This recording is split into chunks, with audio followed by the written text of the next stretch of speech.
I was just handing the answer all through the tree roll last week. I noticed that it was distributed below Helix, which is kind of odd because I think it's my favorite make overall. Yeah.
For November 14th, 2020. And your headlines for today include real reasons why WWE was released. WWE and AEW wrestlers strongly react. Vince McMahon gets a warning. Aleister Black reached out to WWE post-Vegas release and made a request. Unfortunately, loser, Chelsea Green after her impressive SmackDown debut. Did WWE do the right thing by calling Drew McIntyre to SmackDown? WWE attempting a fresh start with Otis. WWE using cheap tactics to re-sign released superstars. WWE officially signs top indie star to contract. A major update on Sonya Deville and more. We are kicking off today with some truly huge news that Zelina Vega has been released from WWE. In a short statement, WWE wished her all the best in her future endeavors, and though her departure comes from out of the blue, we may know why it happened. Vega is believed to be one of the superstars who spoke to Andrew Yang, the former presidential candidate who promised to look into WWE's treatment of superstars if Joe Biden won the 2020 presidential election. Yesterday, Vega tweeted out that she supports unionization, and less than 15 minutes later, WWE confirmed she was gone from the company. The fact that she was cut so quickly after this tweet has been vague because of her views, and Dave Meltzer commented on the situation saying, Zelina Vega let go for supporting unionization tells me Vince wants to pick a very interesting fight. We'll see who this is which. Vega also recently started an OnlyFans page, despite WWE's ruling on third-party deals, where at one point she charged $100 for a single photo, and Nelson noted he believes the account was part of the reason she was fired. WWE's new rule has been wildly unpopular and created messy conflict with the superstars, as the company has cracked down on talent streaming on Twitch with a series of new rules. Vega has now broken her silence about her release in a statement on Twitter where she thanked everyone who's helped her over the past 2 years and for dedicating her career to her father, who died when she was 10 on 9/11. After seeing news of Vega's release, Andrew Yang said he hasn't forgotten about Vince McMahon after criticizing the company for their labor practices and his promise to improve working conditions under the new administration, even if he's nothing to labor. Fans weighed in on the matter, and her release was reportedly a talking point backstage at last night's SmackDown, with one superstar saying that if anyone was going to stand their ground against WWE's new rules, it'd be Vega. AEW stars have also weighed in, with one saying that WWE has, quote, lost their mind by releasing her, so she may soon be all elite. Impact Wrestling has also thrown their hat in, and one anonymous star said they wish for her to return to the company, especially given that Impact is set to reintroduce the anonymous tag team title. Aleister Black, Vega's husband, is unsurprisingly unhappy as well, as he's already asked for a change of location. According to WrestleVotes, there's dissension between WWE and everyone involved in the Zelina Vega situation. There's a bit more behind the scenes to the Zelina Vega release. Frustration for both sides is an understatement. While it can't be directly tied to Zip-based news, Aleister Black recently requested to move back to NXT and was denied. Tension amongst the parties involved. Odds are that there will be a lot more to this story coming out, especially since Zelina is starting her Twitch stream back up. Which WWE is trying to establish themselves as a company on the site rather than their employees working on the visual set and having something new. There's not more things WWE is looking for GFC motion designer for Twitch, including WWE's advanced online. That may be easier said than done given the ongoing fan backlash against how superstars are being treated, and we doubt Vega's sudden release will help the promotion more fans. Inside the WWE, people aren't happy either, and they saw the news and shared a big suck with a sad emoji to express his feelings. Former WWE star Ryback had a much more profane response saying he supports Zelina and added the hashtag WWE. Now, Vega is subject to a 90-day non-compete clause, which means she won't be able to appear on TV until February 2021. This is conveniently just in time for AEW's next pay-per-view, Revolution, which will take place on February 27th. Whether Vega goes to the venue to join the Knockout division or the 40-year-old back on sites like Twitch and OnlyFans is unclear, but what we do know is that her time with WWE is over, and it seems that it's over because all she wanted was superstars to be treated backstage better. One person fans can continue to see is Drew McIntyre, who about SmackDown this week in a bizarre move. Though WWE promotes Survivor Series as the only night that red and blue superstars collide, that simply isn't the case, as Drew faced Jey Uso, and WWE are still having superstars appear on other brands.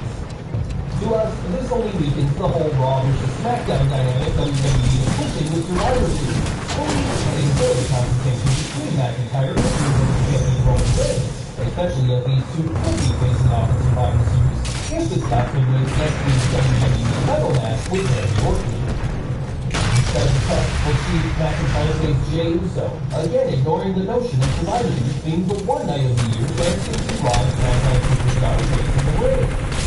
Despite this, McIntyre appears like the match official, and though it was a fun match with former WWE champion get the win, it's still strange that it happened in the first place. SmackDown also saw the new brand debut of Dusty Green, who competed against Jay Morgan, Natalia, and Vanilla Suka for a spot on SmackDown's winning Survivor Series. Green's performance had all the makings of a big win for the debut talent that didn't happen, as Morgan got the win, and now we know why. According to some Raw staffer Fightful, Green was injured early on in the match, which resulted in the finish being changed to Morgan winning instead.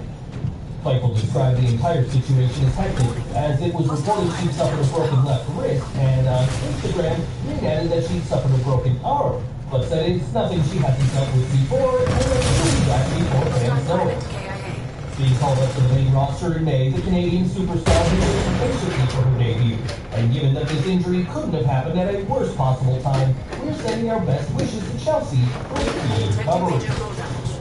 Speaking of SmackDown, WWE decided to have the climax of their Seth Rollins vs. Rey Mysterio feud this week, which saw Mysterio defeat his nemesis on the 15-year anniversary of the death of Eddie Guerrero. In a touching tribute, Rey got the win with the frog splash, and though the feud ended abruptly, there were some post-match antics. After the bell, Mysterio called Murphy for the ring and Patriot champion, and now Murphy has turned on his former tag team partner. The women brought Dan unexpected to the storyline, but with ongoing rumors of Rollins taking time off as Becky Lynch is expected to give birth next month, we can understand why things went this way. While Rollins may be leaving team for the time being, it looks like Otis is starting over, as the former Mr. Money in the Bank debuted new music and slightly new gear ahead of his match with John Ziggler. Despite attempted interference by Robert Roode, Otis got the win with a second row Vader bomb, as the team fan hasn't given up on him completely. In fact, when people sports fans were noticed from a couple of weeks ago, it said to have gotten significantly more attention from the man, despite rumors of the boss souring on him. This links to Otis is doing far better than Tucker, who has views on Raw and WWE main events in recent weeks. After the SmackDown win for Frey, Chad Gable told Otis that what he did with Ziggler is something he could use for everyone if he got some discipline. And if there's anyone who was about being disciplined, it's the former Olympian. Flashing an evil smile as Otis accepted and walked off, it looks like we could be on the cusp of an Otis Ziggler alliance, though whether this leads to anything, two men who have had nothing for a while, remains to be seen. Now, Survivor Series 2020 is being sold as the final farewell of The Undertaker, but fans know that this isn't the first time the dead man's career has abruptly ended. Speaking to the Wrap, the Phenom was asked if he's officially retired after his declaration at the end of the last live docu-series. And though Undertaker said he's confused by what he said, he knows that he works for Vince McMahon, whose motto is never say never. With the event having any 15-year contract with WWE, there is plenty of time for McMahon to change his mind. But until then, the Undertaker is considering himself truly retired this time. We're looking back at the summer of 2020 as Sonya Deville fortunately escaped an attempted kidnapping by an obsessed fan who was confused and tormented, including having his mail forwarded to her home. Now, though, Fox 13 Tampa Bay reports that during a hearing yesterday, Deville's temporary protection injunction against Philip A. Thomas is now extended indefinitely until his criminal trial is over. Thomas is December on charges of aggravated stalking, armed burglary of a dwelling, attempted armed kidnapping, and criminal mischief. And hopefully Sonya will finally get justice after such a terrible ordeal. W News next as Hurricane Ada caused serious issues with this week's edition of Dynamite. Not only did the company drop their lowest attendance to date in 25 camps, but Tom noted that they had to use leaf blowers to dry up the rain as rain was coming in. Tom noted that the rain was pouring sideways into Daly's place, but that's the risk of setting up in an outdoor amphitheater. In need of a non-slippery surface, Tom made a call for the pre-show red carpet to be cut off and stuck around the ring, giving the wrestlers some much-needed extra grip, and while there were plenty of problems thanks to the hurricane, Tom and his crew seemed to have a knack for improvising. One person who certainly enjoyed this week's Dynamite is Jade Cargill, who promised Shaq will soon be joining her in Daly's place, but this may have never happened if 2019 had gone differently. It turns out that last year, Cargill had a WWE tryout but wasn't signed to a deal, despite a background in both basketball for the University of Jacksonville and modeling. WWE's loss has been AEW's gain, though, as Cargill has become one of the company's most discussed stars over the past week. And although we'll have to see what happens next for Cargill and AEW, WWE blew their chances with her. Back to the ring now, and WWE has added another talented name to its roster. The Wrestling Observer newsletter is reporting that Alex Zane signed with WWE after wrapping up his indie days and informing people he wasn't taking any more bookings. It's worth noting that part of the reason for Zane's signing was because of how few indie bookings he can take at the moment thanks to the ongoing global situation, and we'll have to see how his career goes now he wins the promotion. And we're ending today with WWE, as the company released a ton of talent on April 15th, and though some have found new homes, WWE are trying to coax others back. According to the Observer, WWE did reach out to several of the people they let go, but they were offered much less money than they were making before, and these low offers were presumably for both superstars and staff. The company recently recorded record profits thanks to their several cost-cutting measures and their TV deals, and whilst the company has reportedly shown interest in bringing some names back, such as No Way Jose, it seems they're not prepared to give those names the money they were once making.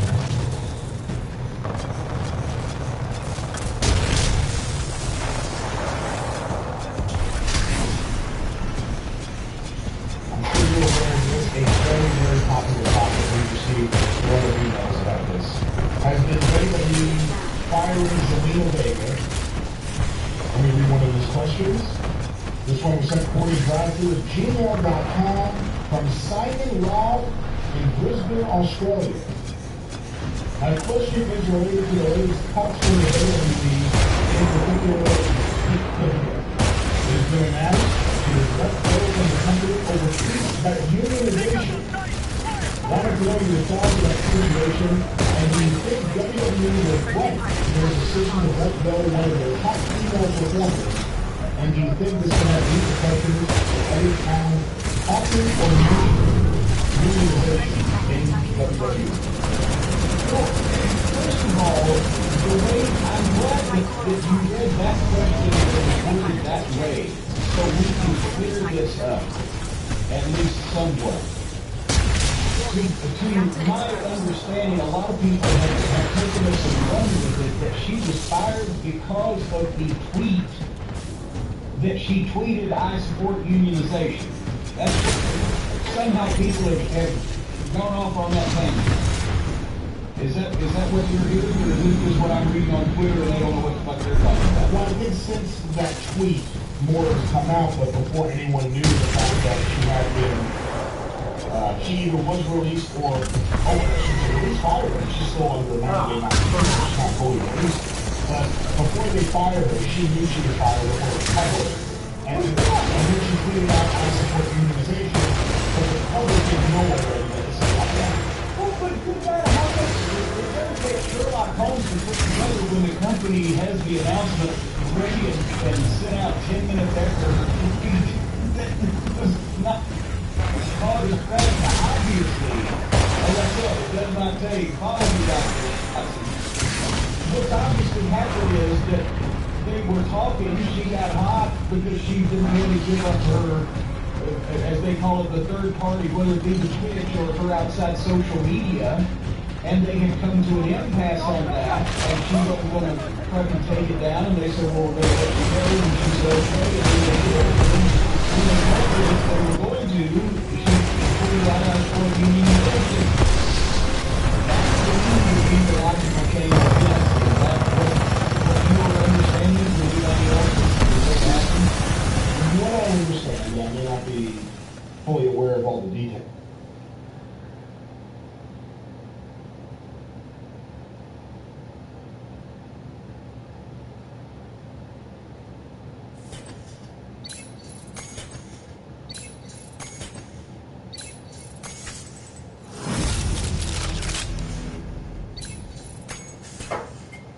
It was brought to you by Sabre Comment.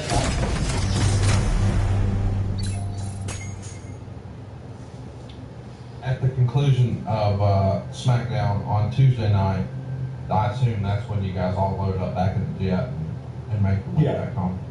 Yep. So listen, we took to Twitter. I actually did it from my personal account this week. So if you're not following me, you should be. If that hey it's Conrad, go ahead and throw follows at E Bischoff and at 83 Weeks as well.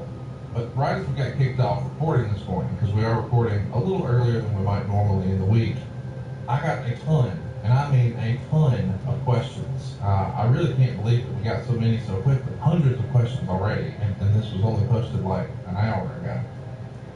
Ryan wants to know, what item in the cafeteria were you most surprised to see, and what made you say, I'm going to hang out here from now on? And I'm glad we're addressing that right up front, because the narrative became, oh, he's in catering. Do you want to address anything about the he's in catering reports? Again, I think it should be obvious to anybody that listens to the show that Meltzer's, most of his commentary and his writing and his editorial and opinions are all based on his own insecurities and inferiorities and his personal take on people. It has nothing to do with the truth. Here's some facts. And I understand, because Dave's never really been behind the scenes. He's never really worked in the environment. He has no real understanding of anything. He just writes about it from the sidelines. When you show up in any other league, some are bigger than others, some have better accommodations than others. But when you show up for a production like the Raw or SmackDown, a lot of the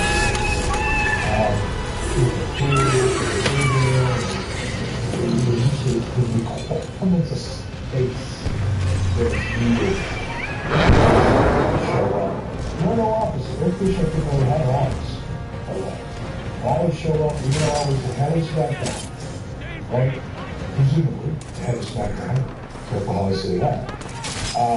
The head of SmackDown and have a team of 10 or 12 writers working underneath me. I didn't have an office. So you get up, you show up and you look for the closest place you can find that you can sit with a laptop that gets a signal. And, there would be a writer's room. Sometimes they were the size of a small kitchen.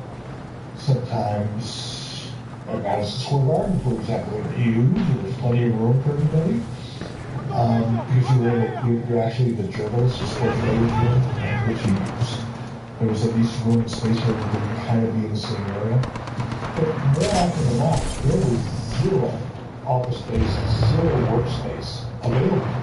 You had to make do with whatever you could get. Now, most of the writers would show up with all of their baggage. They're right.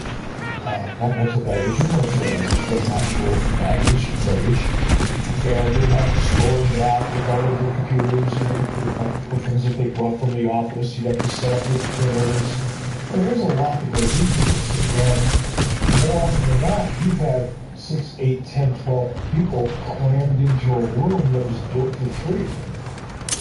And if you need to have 8 and everybody's talking amongst themselves, across themselves, to each other, to others that are either in the room on their cell phones and things like that, you've got this constant state of communication chaos going on. And it's not necessary, but it's kind of hard to have a conversation, especially if it became a serious conversation, or my service on something creative that Talon wanted to talk to you about, and they had an idea or a concern or whatever the case may be. A conversation that required a little bit of privacy or at least quiet enough that you can have a conversation that's for yourself through the process of it. So occasionally I would go, because before catering would start, before they actually started serving food, usually about 11 o'clock or 1 o'clock, depending on where you were, it was empty. So you could these big, the concept of the show instead of the big catering, and oftentimes they were empty, or at least not overly crowded, and you could actually sit and have a conversation with those tables. That's when I was in theater. Now, I would eat during the course of the day. We'd usually eat breakfast on the plane.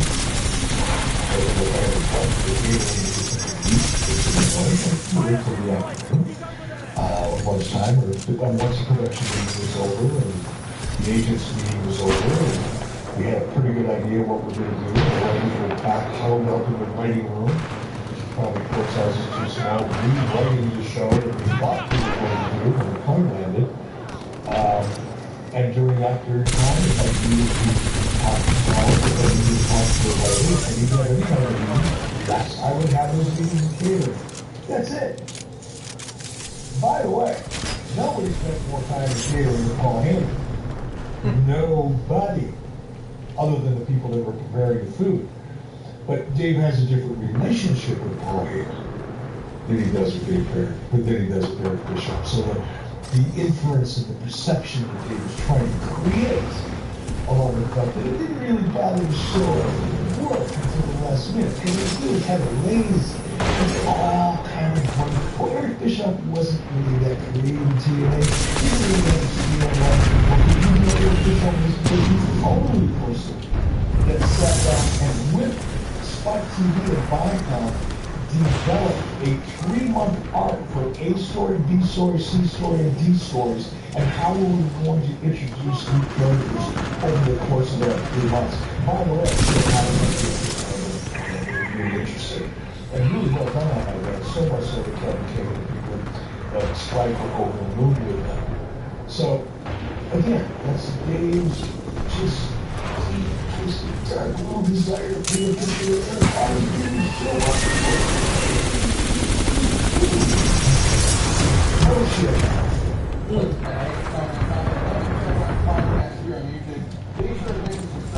Guard mode activated. Scanning for hostiles. Hostile ground unit detected. Acquiring target. Guard mode engaged.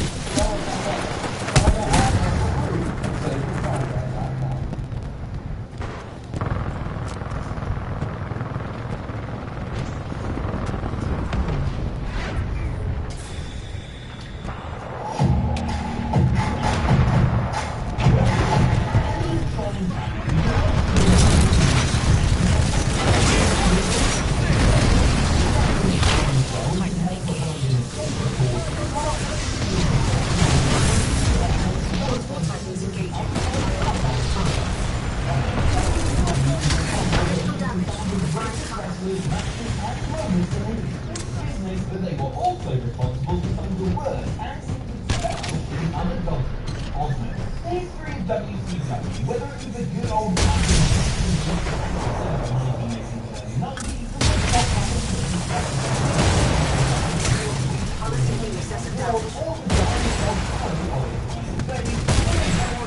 Severe reactor damage sustained.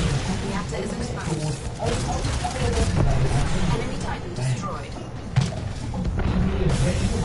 crack open a can of surge, relax, and join me as I look back at the 10 minutes to head a race at WCW Ring. Join us. Number 10, The Renegade. WCW were nothing if not a company that were happy to rip off other more successful ideas from other companies. See the NWO, AEW, Roberts, and Drop Local Combat Matches. Don't worry, there were more WCW rip-offs. WCW were also nothing if not an organisation that was happy to promise fans something, whether it was a match, stipulation, or indeed a particular wrestler, only to go back on themselves or not deliver it. You get the Renegade.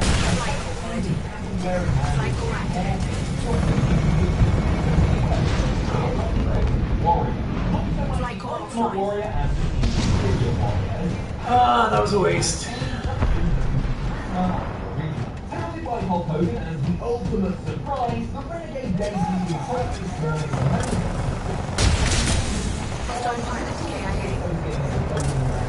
Before trying to make it on his own. He found some success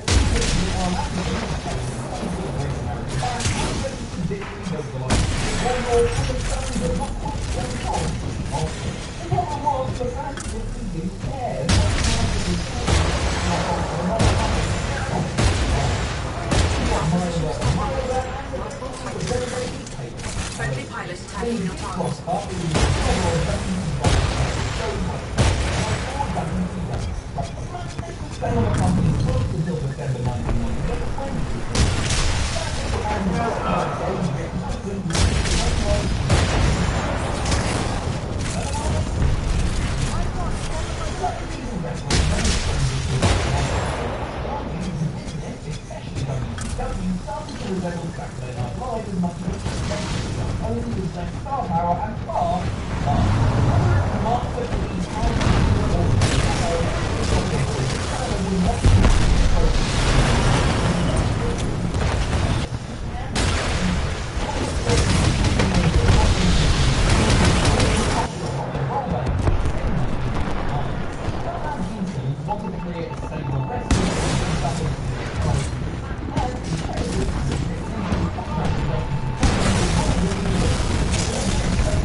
Oh my god.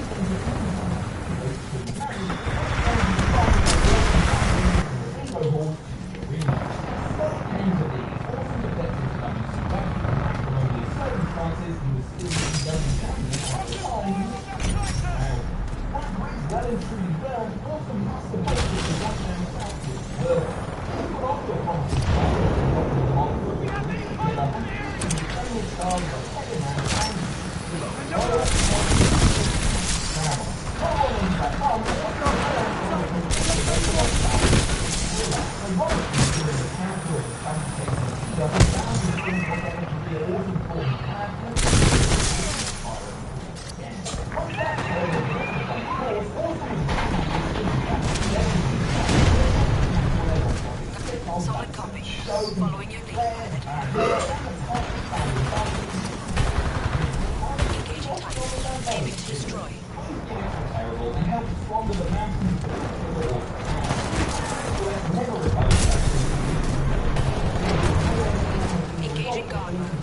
Plasma railgun charged. Odin and the fallout from the infamous battle boundary. Those kinds of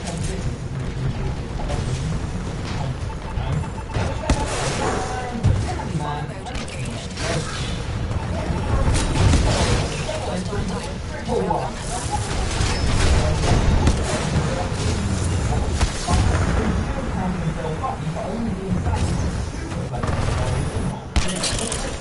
Brad Armstrong, a member of the legendary Armstrong family, and a worker who never quite achieved the highest Brad Armstrong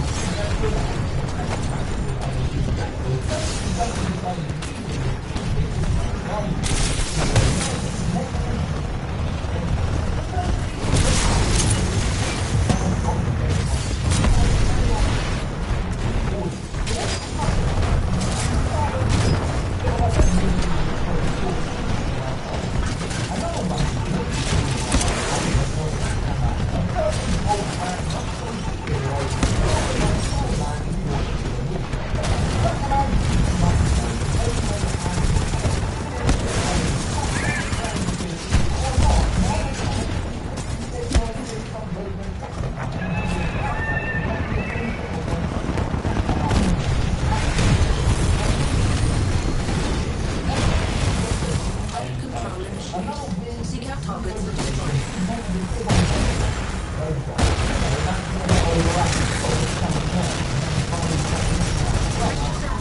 Hovering may be useful to deter threats.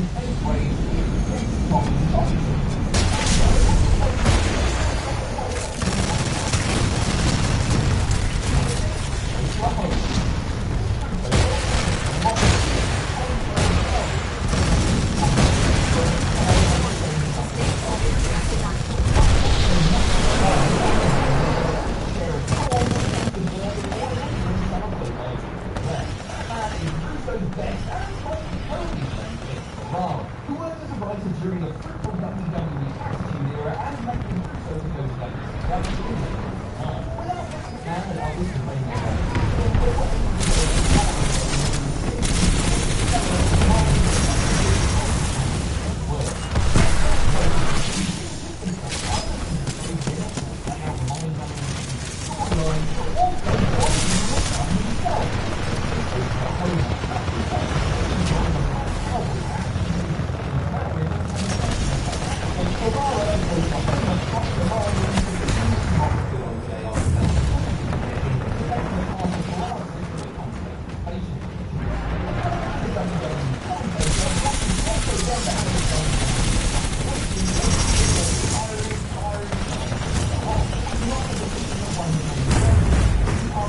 Fuck me.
Or masks, full orange bodysuits with bells on them, and incessantly rang an actual bell while on the apron as a way to encourage the others to make the tag. WCW's blue-collar fans had hated the gimmick and immediately turned on the team. Commentating on their debut closely matched, Jim Ross could hardly contain his disdain for what his beloved pro wrestling had become, ripping the match to shreds. The Ding-Dongs only made a few televised appearances before promptly being chopped out and removed from the roster. Now, let's never talk about me.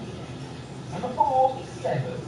When you take stock of everything Dustin Rhodes has done and been through during a career that spans over 30 years, you simply have to marvel at his staying power. Now riding high as a key player in AEW, Dusty's son has weathered so many bad storylines and gimmicks that would have undoubtedly finished off lesser talents. One gimmick that never got off the ground but threatened to sink Rhodes while he was at a low point in his career was Severed, a character that was patterned after the bad guys from the recent neo-noir film Dark City. In reality, it looked more like Uncle Fester crossed with The Undertaker after a big night out. The character was supposed to be some sort of spooky, supernatural being that could take the souls of children, but came across as something even more sinister. Regrettably, the whole setup of the vignettes hyping the character's debut made it look like Seven was actually a child abductor, because, you know, he was found outside of a kid's window at night and saying weird stuff in a raspy voice like, "Who is under your bed? Who is in your closet? Come with me to live forever." Current broadcasting standards and practices departments realised there was a big problem and put the kibosh on the character before he made his proper debut. Rhodes still made an elaborate entrance wearing the outfit, but dropped the act when he got in the ring, denouncing the gimmick as well as the Goldust character and the treatment he and his father had received in recent times. After the promo, the character was dead, and Rhodes reverted to wrestling under his own name for the rest of his WCW tenure. Number 3 was Death. One of the upshots of WCW hiring for a coach in 1994 was that he substituted his job. Before Armstrong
also because we're going to review Survivor Series and we'll get on Tuesday, not Monday.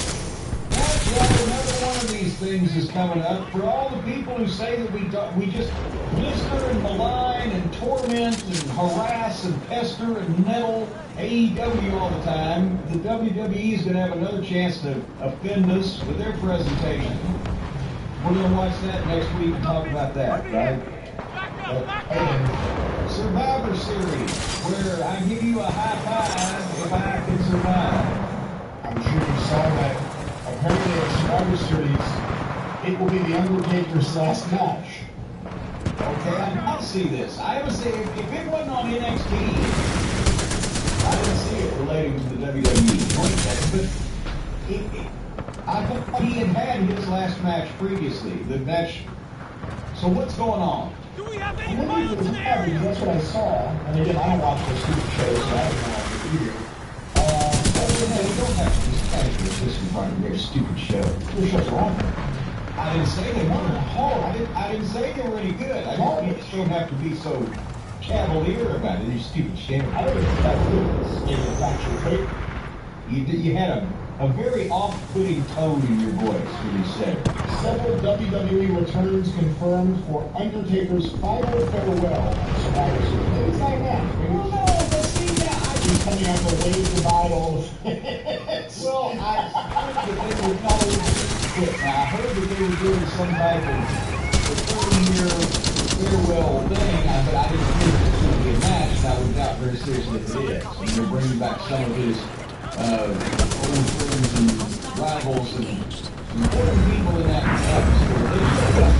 You can advertise Undertaker coming out to make shit versus whatever they got going on now, you know, that's probably a plus for them business-wise. Yeah, look at the lineup. Here's the lineup for Survivor Series. I do not see the Undertaker listed here.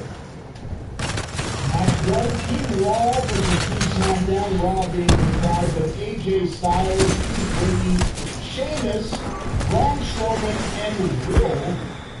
Oh, Team SmackDown being Kevin Owens, Jey Uso, King Corbin, Seth Rollins, and a wrestler to be determined. Jesus, guys, I'd like to determine who said that several of those other people you mentioned were wrestlers. Match 2, another Team Raw, Team SmackDown match from Team Raw. Nia Jax, Shayna Baszler, Mandy Rose, Dana Brooke, and Lana.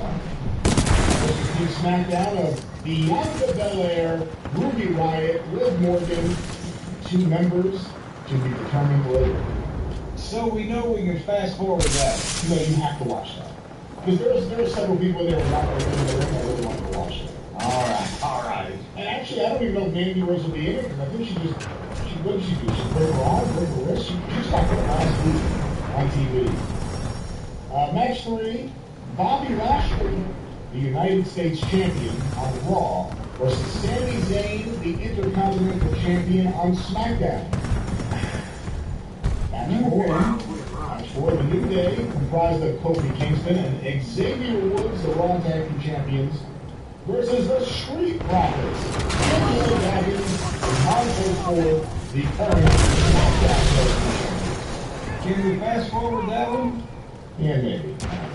All right. Can't fast forward the next one.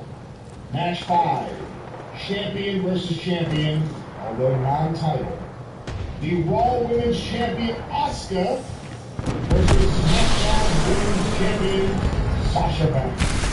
Oh, come on. They already had a girls' match. No, you have to watch it.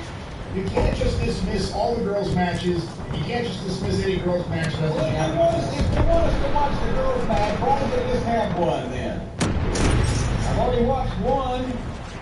Now I gotta watch another one of the Japanese schoolgirls? She's not, see again, every Japanese women's wrestler is not a schoolgirl.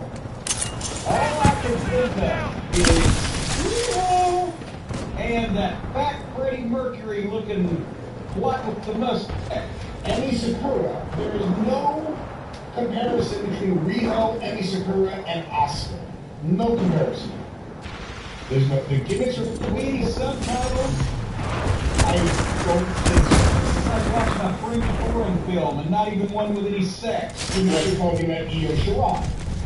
Well, you see? When did you decide to hate Japanese movies?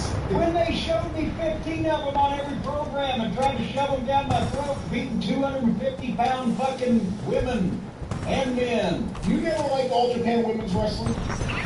Not that I was going to sit down and get salivate on like I was the latest fucking 30-minute Broadway between Terry Funk and Jumbo Garuda. You didn't like Lioness and Singer? She was alright. She was in a riot? She was alright. Well, Baltimore? For a little shark, but no. What? No, I was, look at here. I'm not saying better wrestlers than at the time than we had in the United States. I'm not saying that.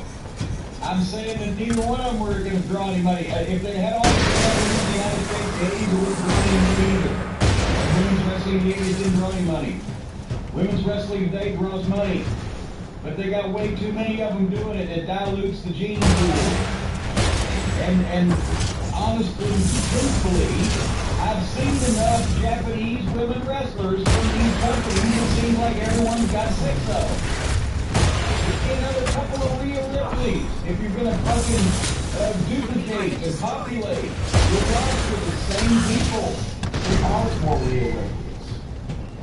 Well, there you go. That's another reason why she's a star, baby. But there's 16 Japanese women's wrestlers, and all of them have a belt. NXT has one. They remember which one. Well, there you go. We got to watch her. Raw has one. Need to cover. AEW, we haven't seen any Japanese women wrestlers in AEW in quite a while. Other than in Howard here. Like early on, They had 4 or 5. early on they certainly had several.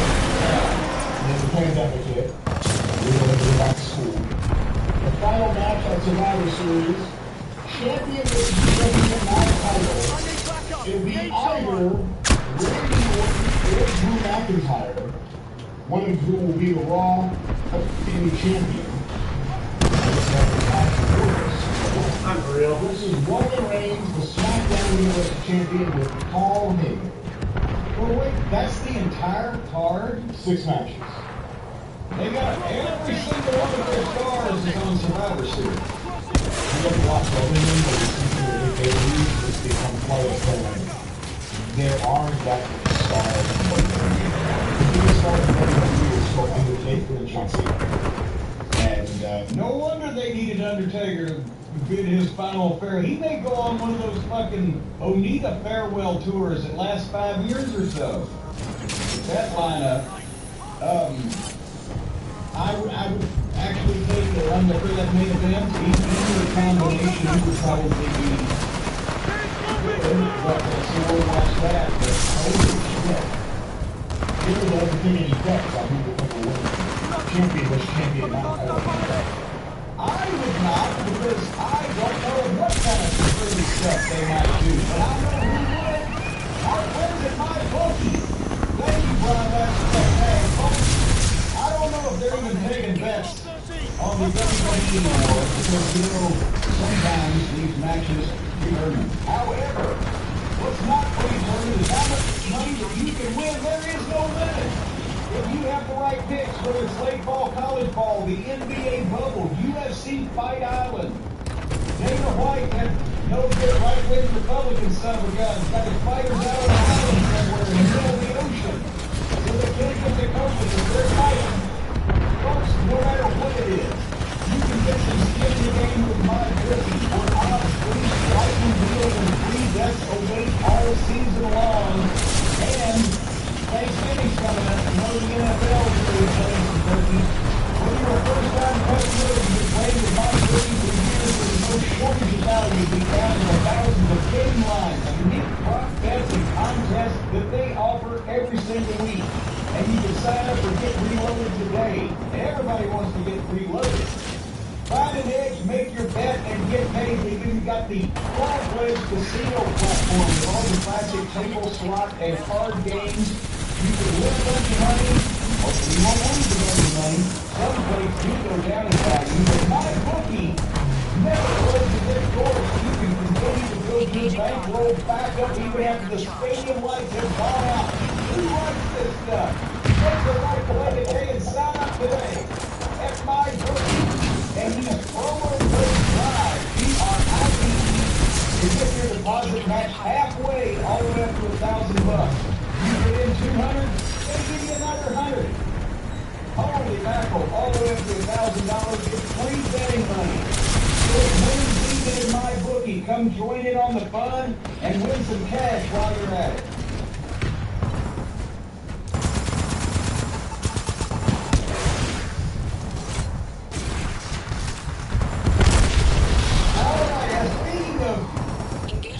Bad television sketch conflict on the fiasco from the Hardy compound that was part of the they should call it fully loaded, because I have a feeling all of the creative people were at the time that they launched this force. But we reviewed the Hardy compound situation. All of the creative people. It was a compound fracture. We reviewed it. And we read an email that we had gotten from one of our listeners who had a friend that worked as one of the local crew people. And, a table puller or somebody who helped with the light setup or transporting or something. I don't know if they have catering. They never really had garbage cans out in the forest, so hopefully they use those garbage cans for catering. But anyway, it's scraps. So we read the email, we talked about that, we talked about the pay-per-view, and apparently, of all the people that we said some pretty harsh things about in our review of the fiasco that was that AEW pay-per-view, I would not put in the top 10 or even 15 that we said harsh at the person. Yes, but apparently Randy Hardy got mad at. Is this what I'm hearing on the Twitter? Apparently, I saw a few people sending stuff about this, but not too many. And I don't know. I asked you off air. I said, did we really go in on Randy Hardy? I don't even remember even seeing it. You mentioned in the email that they shot something with her playing a piano, and I told you, I said, I didn't remember seeing that. Apparently, we were talking about that earlier. So you missed most of the second half of that fiasco. It's been all sides wrong, and for the point that I got out of it, You were out for a while longer. You missed Sammy get locked into the compound, the lodge, whatever the hell it was, and then everything else. And the horror continued.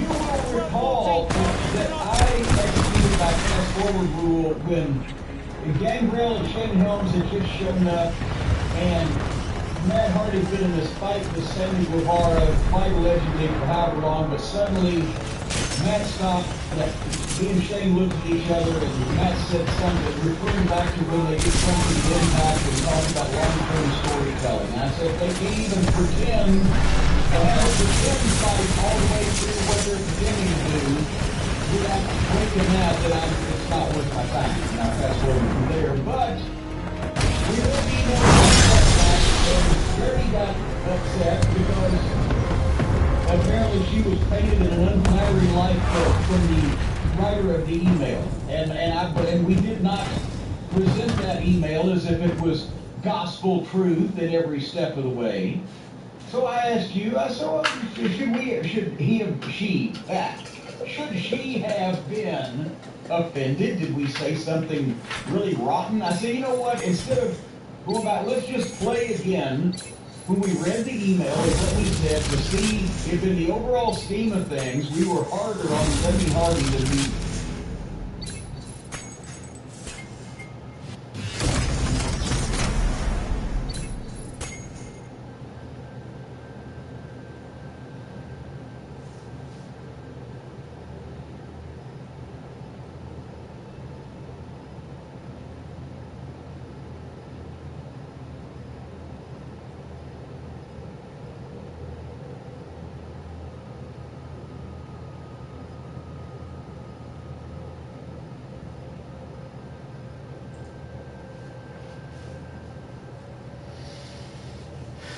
This clip is brought to you by SaveWithConrad.com.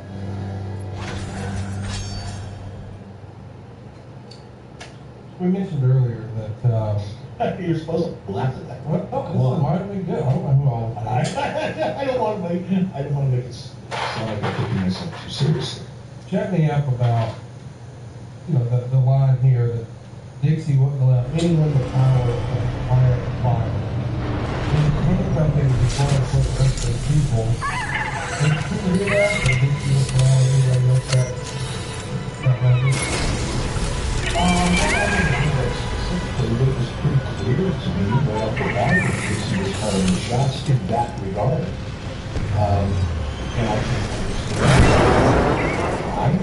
It could strike me as odd I certainly didn't want power to hire or fire. I mean, I ran in the other direction. That would have suggested in my contract. I would have had Scott Irby, my attorney, strike it out. I don't think you have to have control of the ability to hire and fire talent in order to be a good writer or a good producer. You're going to write your best up the people that you're most excited about. That's just human nature. And if there's somebody that you're not excited about, even when you're writing for them, it's probably not going to be that exciting. It's probably not going to be that high of quality. It's probably not going to work out in the long run. You know, people that fall into that category kind of take care of themselves. The fate does. Or, you know, somebody comes to you and say, look, I know you don't really see this guy, I know you don't really believe in this character, but it doesn't matter. We really need to get back to this character. And you can't do the best you can. But I never got too hung up on hiring. I never enjoyed the process. I enjoyed hiring. I hated firing people. Hated it. Still do. I don't ever want to be in a position of having to fire anyone. It's a lot of responsibility. But I really think about it so much here. And I don't recall anybody ever complaining about the fact that they didn't have the power to hire or fire people. And I know Russo, for example, just didn't want anything to do with Samoa Joe. He just, and I'm not even going to reiterate some of the things that he said about Joe.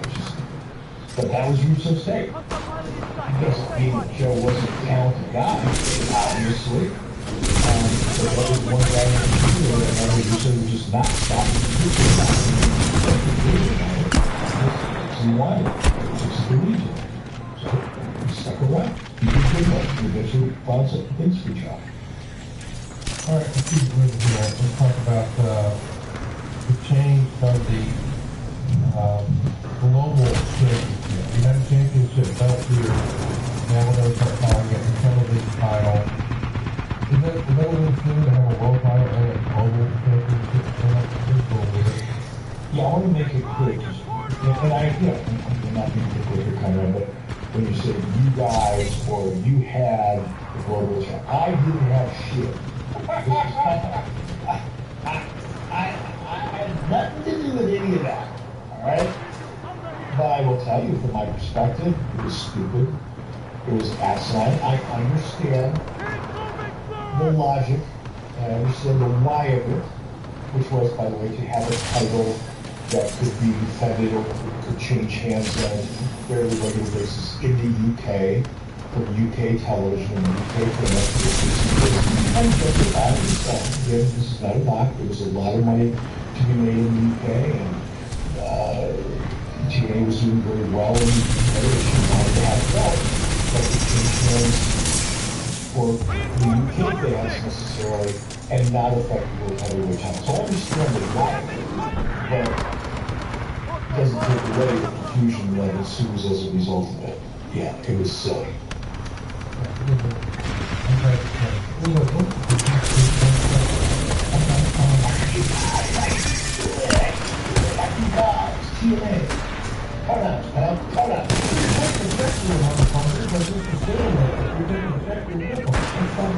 Well, I was responsible as such for some of these things. I mean, Lady in Brooklyn also took a check from her, but she never fucking thing to do with the global belt. Just because you're taking a check doesn't mean everything to do with everything else that's going on. Just trying to be clear, and yes, I can't distance myself from, and I'll eat it right here on the show for the pleasure and joy of everybody listening. I will bury myself when I deserve it.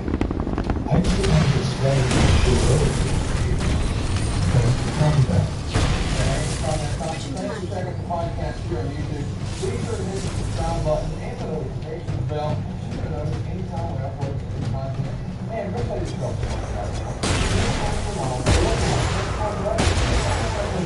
I can say if you like. It's a matter of time left.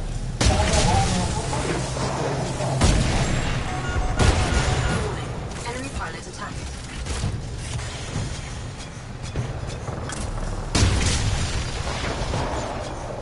and we had to do an opening for the first coffee shop, we had to let's do a play ourselves. We thought it was a match.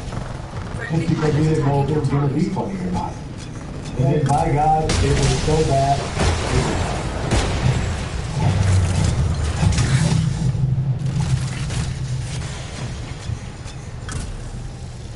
Well, what a pleasure to welcome everyone back to the show again in three completely different locations here. Marky Romero in like a very professional looking office, perhaps. And we've got Carl Anderson in a closet.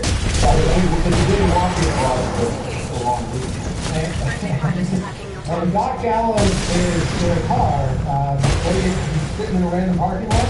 Yeah, I mean, in the comfort of the Escalade in the car, I went to school. Let's call that little Escalade shop. On the parking shop in video one bridges. It's not a little bit.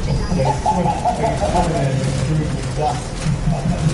I was. That's so funny. We're talking about Mania 2, but it wasn't so good. You know, we talk about the motivation. Let's talk about Chris's appearance in Coffee Shop in Mania 2. And let's talk about two different coasts. And, I mean, we're outgrowing one location. It was, you know, highlights from all over the country. That's what we're going to do next. I didn't think the Coffee Shop I think we've met any person. I mean, you've got Yeah, it's a real shit show. The problem is your segment is the best segment of the show. Did Vince go like all in on WrestleMania 3 where he did everything, or was it one? There was, well, I think one was like the closed circuit one. One of them was like rotations they had in different cities, and you could like a match go to LA and a match go to New. Anyway, that's the comparison I'm talking about. Now, what I'm saying is, yeah, what we're trying to get is, we're still be retired. And we went way overboard. I want to know what the original discussion was when you guys came up with the ridiculous idea for the first Coffee Shop. Where did the idea of Gallows was that? I just thought it was really easy to consider about where we were reaching. I thought the best way to make light of it was to spoof it and make money at it. And then it worked. So I couldn't help but notice here that you're still not subscribed for some reason. You want to be a good brother? You should have hit that subscribe button. And now we're something all over. Because we blew our wad on number 2. Chris, we're in negative. I really hope that we're in negative. I really hope that things turn around and we can possibly cancel one of that. So we get back into it. We were in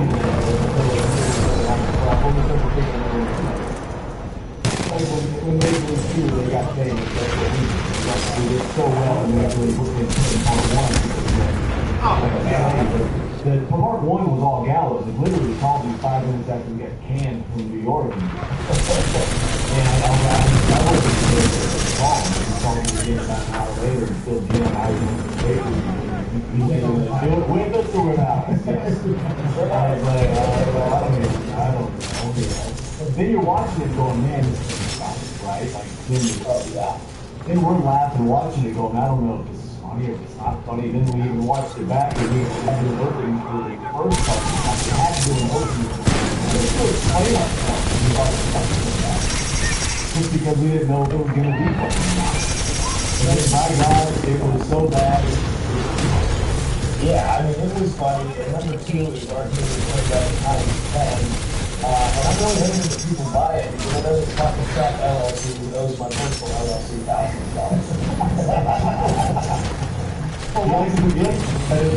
Yes, I did.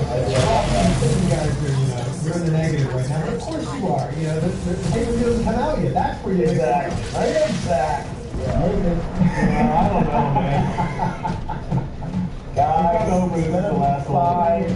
Talking Shop Mania 3, 2021, the live audience calling it right now, exclusive right here on the show. You guys should do WrestleMania weekend, Coffee Shop Mania. Oh, Chris, are your wheels spinning the same way mine are? I'm good. Yes. I'll only do it if this is Oh. You have demands now? You want to break your budget even more? Sign me on. It's just like though with Part 2 though. I watched it like a preview whenever I did. And about 10 minutes in, man, like I hear us on commentary. We're laughing so hard, Rocky and Tony the league will start laughing. And yeah, I can tell by the spit right down my face.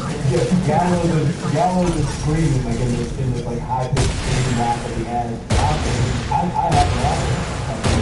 Screaming, then I start laughing, watching it, and I'm laughing. Funny. So bad it's funny. So when we started talking about how bad it's first was, where Brock was telling us about all these things that we're supposed to be watching and reviewing, and I even agreeing that text game is not doing it, because I didn't really do it. And now it actually happened. I was very excited to work this out. It's really sucks. Yeah, it was amazing. Yeah, I don't watch that. Oh yeah, it was good, guys. Thanks. And then I don't watch it.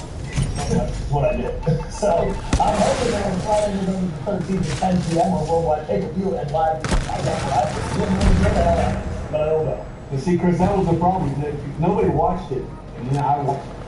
I watched it and went, oh my God, guys, we can't release this. People loved it. I know. Like, We didn't know though, man. we didn't know though, brother. Yeah, we were there, but the first time we watched it, we all, like, he said that and we all watched it. Oh, shit. When we were like, why don't we do another thing when we try to watch that? And so we thought, why don't we do another thing like apologize when we already got their $15 and try to... You guys threw this together like relatively quickly.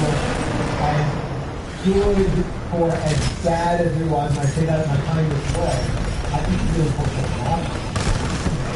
We definitely have to production. And I think that's where a lot of the money went, was just, trying to make it look better than it was, because the first time it looked so shitty. So like, we were trying to we really try to do just do it justice, and like, you can't just keep putting out and say, oh, this is product. You actually have to like try it. Sure we can. Well, I'll tell you this though, I'm working on the hashtag audio, and also hashtag worse than the first time shot maybe too, because the second you guys shot, the same incident shot in Las Vegas, we're going to get on this stuff. And I was like, this is like movie quality. It's too good for what we do. I don't know if this is going to work for us or not. Because it looks like something we watch on like Netflix. Not some shit that, like, obviously came out of my backyard, which is good. You know, good in Los Angeles. You had a Bobby crew. It's nothing else. I don't know that. Fuck. Chico versus Chavo, the recently raised death match is one of the most amazing things I've ever seen. And then, of course, followed up by Ball for Ball, which, we always need to have changes about the WrestleMania, but, like, I'm not saying great community, but whatever you can do, if you can get on an emergency and upside down for 30 minutes before you watch this thing, do that, because I don't want you to write your mind. You do it, it's not as dark as machine gun. You might wonder what the fuck you're watching. I don't think that that's a real production in Los Angeles, but I swear that Rocky blew the entire budget on that craft services. Like, there was You so son much. of a bitch! I The didn't boys know weren't about supposed to know about that, Chris. Stop Hold spilling on. beans, bro. Hold on, what? I said peanut butter sandwiches, Brock. They McDoubles. I went all out on You had craft those. Have you guys tried these salmon chips? Instead of potato chips, there's a salmon skin. And Rocky I budget on these. I was keto friendly. I wanted to make sure that it was keto friendly, vegan friendly. I wanted to, it's Los Angeles. There's no reason like careful here. We got to make sure that everybody's eating well. Let me tell you about Lion Fuck, Rock. Let me tell you about what outside of Atlanta, we exchanged sushi from Taco Shop Mania 1 for McDonald's on Taco Shop Mania 2. And just well, here it is, have some, enjoy yourself. That's okay, because remember the Boneyard match at WrestleMania? That's all we got too, and the whole crew ate it, so we didn't even Yeah, get that's the truth. That they had a bag of McDoubles and we didn't get one.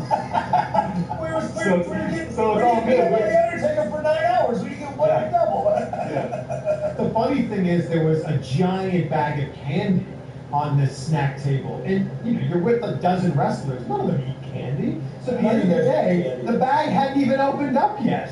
Dude, that's so funny. I've been eating that bag since. Like, I've been just dipping into that bag every. I would grab that shit every on my way out there, knowing that the craft services that Ralph provided for everyone was top notch. I mean, the Chavo versus Chico match has got it's like what we were thinking of. What my first idea was I kind of threw this out there, right? Do I get a little credit for this one finally? Yeah, no, for sure. Maybe a little bit. Yeah. But you took it to the whole different level. I was thinking more like that Monty Python style where the guy gets his arm cut off and he keeps fighting to make it funny like that. But then Brock goes out there and well, he obviously gives you guys thousands of dollars of catering and doesn't The funny thing is, I haven't even disclosed to you the final, how much Talking Shop, the LA location, how much that really cost. Well, at this point, what does it matter? It doesn't matter. That's We're declaring bankruptcy. we're all in there. But I saw the final shot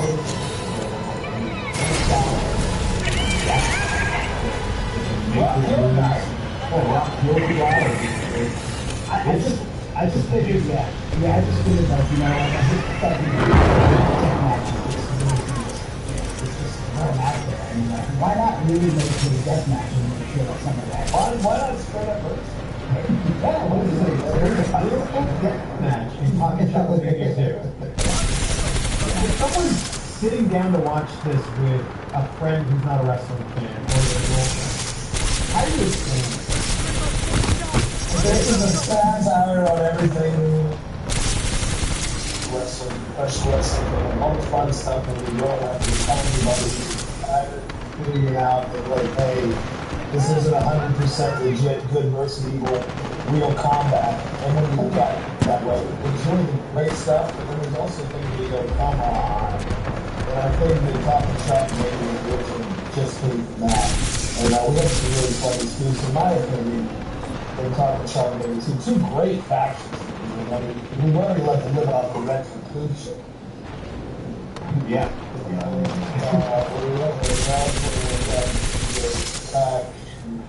Behind that was some of the biggest heavy hitters.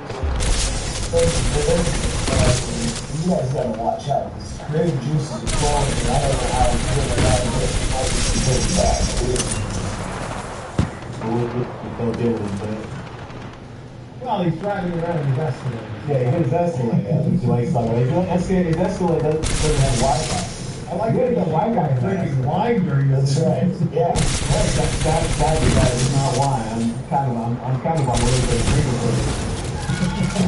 Having myself some Diet Coke. But I don't want to get into it, but I hope everything's okay and you will.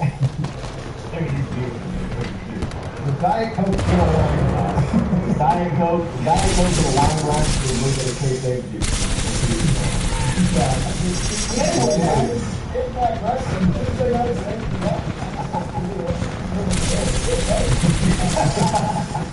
You know, right before we went on this call, I was thinking, you guys might be the most successful bunch of people to leave I think you're the most successful since this recent round of playoffs. And you guys are crushing with the pay-per-view, the podcast, the clothing, the alcohol, everything. You guys have so many things going on.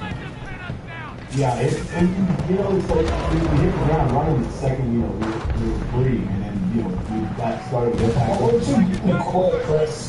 Yeah. We started Talking Shop right out the gate. Just got a lot of stuff going on, but you gotta stay busy, especially what's going on right now. That's the main thing. The three of us get together, we create, and do what we do, and we're having fun. That's all we ever want to do. What is the product of the strange time that we're here in 2020 with COVID? Because, maybe you would have got released and then just went and worked a bunch of indies and, make some decent money. But because that wasn't really an option, did you go, well, now we need to do something? Well, yeah, definitely. We're not really allowed to do that. We can do appearances and stuff like that, but we wanted to grow the brand. It's great to go make the cash and special and stuff, but we were thinking about the brand and the long haul and where we go with the podcast and You got alcohol coming out now, and all these projects. So it's not like we're talking about that, but I think it's been nothing special for us. So people sit around and nothing to do it. People stop and shut their name, and they react, and they react harder,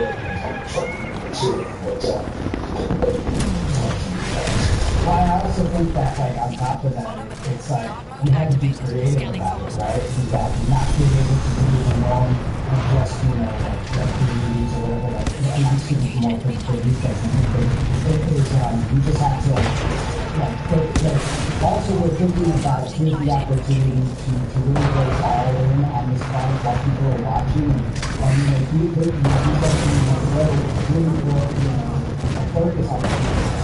Everybody will be next, right? People are actually interested and invested in what they do next. So thankfully we just had the podcast going, like 4 weeks before this, and that's like we started. It just gives us, you know, a great opportunity to really go all in. And then not only do that, but it has to like Allison, like for the future, for the long term, like, what do we need to make this, you know, this talking about? This is something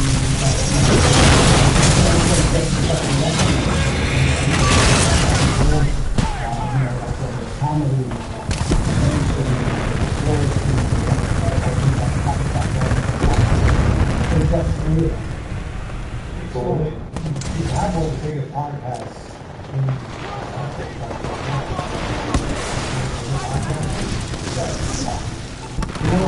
I don't know that it's so crazy, but I still don't believe that, you know, I still don't believe we would have so I don't know which trajectory our careers would have taken if we wouldn't have been released go. I don't know. But I think being released in the era that is COVID, you know, was just a crazy pandemic. It gave us a chance to be able to create some things. This is our kind of shit. This is the stuff that we want to do now. Yeah, this is all that. Yeah, this is what we want. To be able to do Titanfall Movie 1 was going to be something that we really enjoyed creating. And just being able to throw everything into part 2 and have even more fun creatively creating this thing. Like, this might not have ever happened if it was like that. right. I mean, and it's a huge gamble, too. I mean, it really is like, all joking aside, when we talk about being in the red house, I mean, it's the truth, but like, it's really like just a huge gamble on ourselves to like, and that's what I think we're not being funded by, and we're kind of, yes, we all can work for the Solid copy.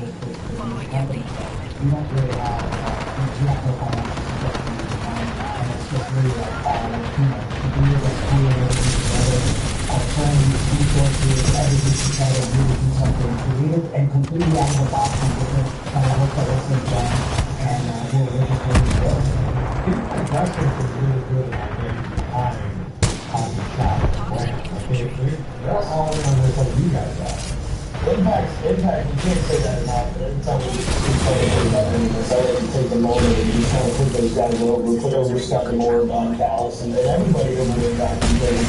They completely embrace us the same way that we completely embrace them, and they've been nothing but helpful on that end. I mean, you'll see, I think this thing will drop like tonight's episode, you'll see, you know, leading up to Talking Shop and Maybe 2, you know, there'll be a commercial in it for Talking Shop and Maybe. There'll be stuff like that on the television, so I think that speaks volumes for them and how they get behind it, support the town, and how they like that.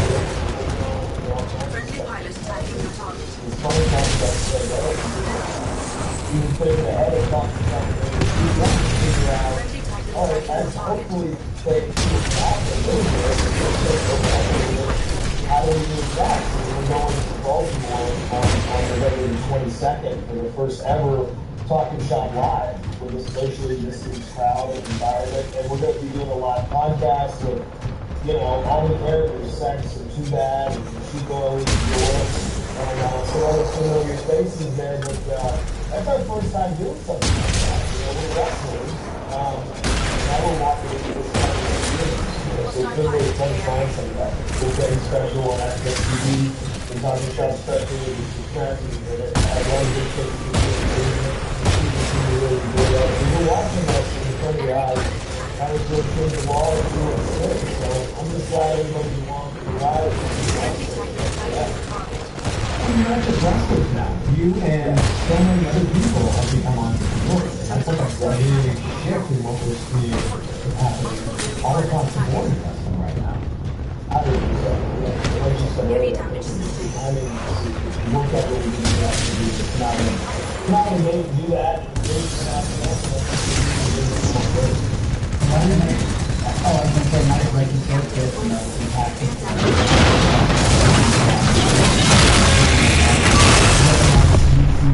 other companies kind of go the other route, and really kind of pigeonhole the talent and trying to do extracurricular stuff. And when they're trying to build their own business. So I think it's been a blessing to have you happen in summer. And they need to start supporting the music as well. And have to get on the issue of music supported, even in targeting music bands and for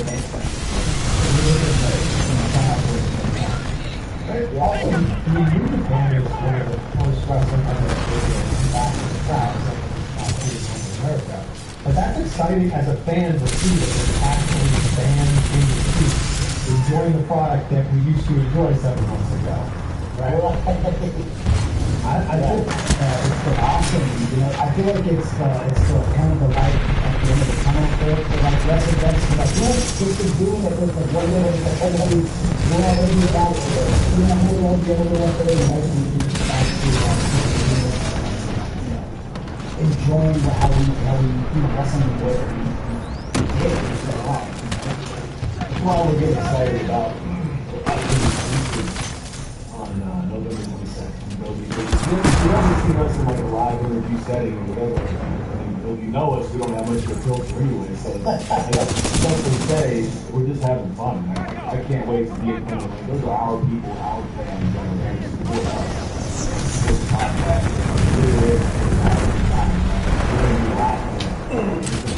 so much fun. And it's just to be able to engage the crowd and engage our fans and just get reaction and just see people laughing and smiling. And let's talk about the fact that the action on podcast under Emilio Sparks, who's a single man in New York City, who's just losing his mind right now. And we're having a contest. This is because of the I have one fuck player, Balls beat the button. Hey guys, so we gotta bring up pretty lot. I think it's to stop last on November 27th, 6 p.m. before the other things we will watch it.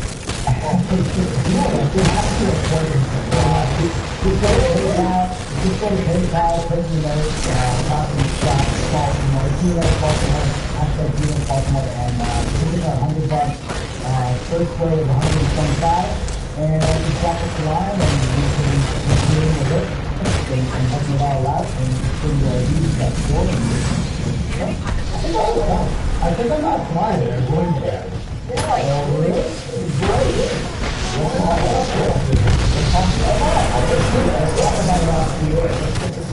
Okay, yeah, there. John, have you been there yet? Have you been to Baltimore? Have you been to Guinea? I've not been to Guinea. I do love that conclusion. I'm not in the Balky Philly kind of way. That's the other one. I'm just trying to see Balky Philly would be great though, man, woman, or what'd you say? We don't even have parameters on this concept. This needs to have to be a social or whatever, why. Really fast for that? Well, I think all we have to do is other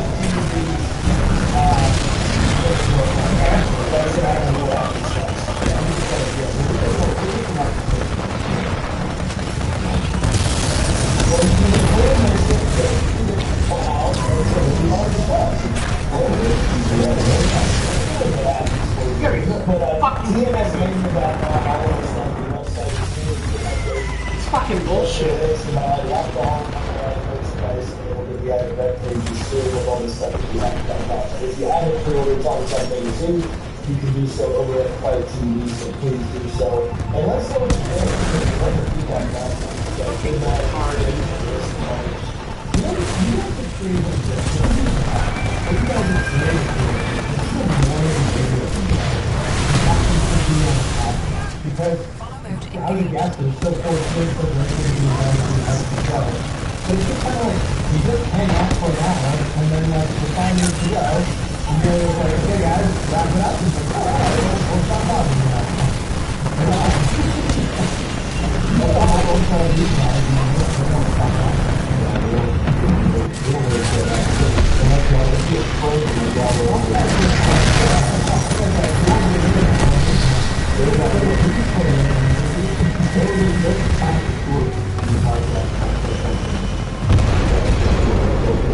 Rock Space got stuff.